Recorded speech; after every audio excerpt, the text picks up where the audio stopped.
کیا آپ نے جنات دیکھے ہیں؟ کیا آپ نے جنات کا قصہ سنا ہے؟ چلیے آج آپ کو میں ابو ہریرہ اور جن کا قصہ سناتی ہوں جو بہت انٹرسٹنگ ہے۔ السلام علیکم۔ تو یہاں ایک مشہور واقعہ ہے ایک صحابی اور جن کے درمیان۔ صحیح حدیث کی روشنی میں یہ واقعہ ایمان، عقل اور تقویٰ کا ایک زبردست درس دیتا ہے۔ حضرت ابو ہریرہ رضی اللہ تعالی عنہ اور جن کا قصہ۔ صحیح بخاری کتاب الواقعہ میں حدیث نمبر 2311 میں ہے۔ ایک رات کا واقعہ ہے جب رسول اللہ صلی اللہ علیہ وسلم حضرت ابو ہریرہ رضی اللہ تعالیٰ عنہ کو زکوٰۃ الفطر کا مال کھجور کی رکھوالی کے لیے مقرر کیا۔ حضرت ابو ہریرہ رضی اللہ تعالیٰ عنہ دیکھتے ہیں کہ ایک اجنبی شخص رات کے اندھیرے میں کھجور چرا رہا ہے۔ انہوں نے اسے پکڑ لیا اور کہا، میں تمہیں رسول صلی اللہ علیہ وسلم کے پاس لے جاؤں گا اور شکایت کروں گا۔ وہ شخص گھٹ گھٹ کے گرا، بے حانی کرنے لگا، یعنی ناٹک کرنے لگا۔ بولا، میں فقیر ہوں، میرے پاس کچھ نہیں ہے، میرے بچے بھوکے ہیں۔ ابو ہریرہ رضی اللہ تعالیٰ کو اس پر رحم آ گیا اور اسے چھوڑ دیا۔ پہلی رات اس طرح سے ہوا اور دوسری رات وہی شخص پھر آیا اور پھر پکڑا گیا۔ پھر وہ رونے دھونے لگا اور بچوں کا حوالہ دیا۔ ابو ہریرہ رضی اللہ تعالیٰ نے پھر چھوڑ دیا۔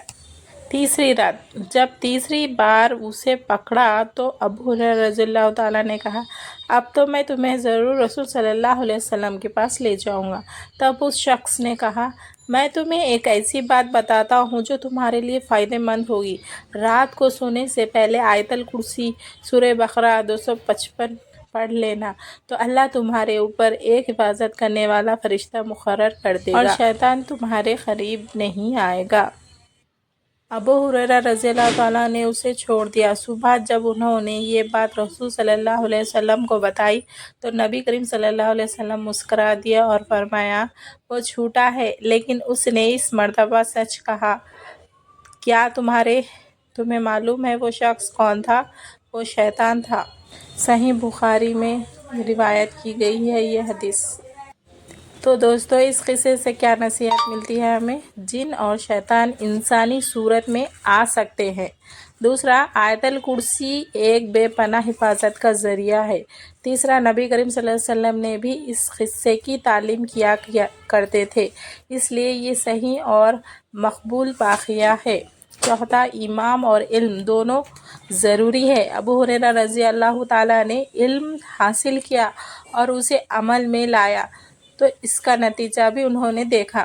اسی لیے ہمیشہ صحیح تعلیم حاصل کرنا ضروری ہے اور سورہ پڑھنا بھی بہت افضل ہے۔ خاص طور پر آیت الکرسی ہماری حفاظت کرتی ہے اور شیاطین سے بھی ہماری حفاظت فرماتی ہے۔ تو کیسا لگا آپ کو یہ قصہ ضرور بتائیں۔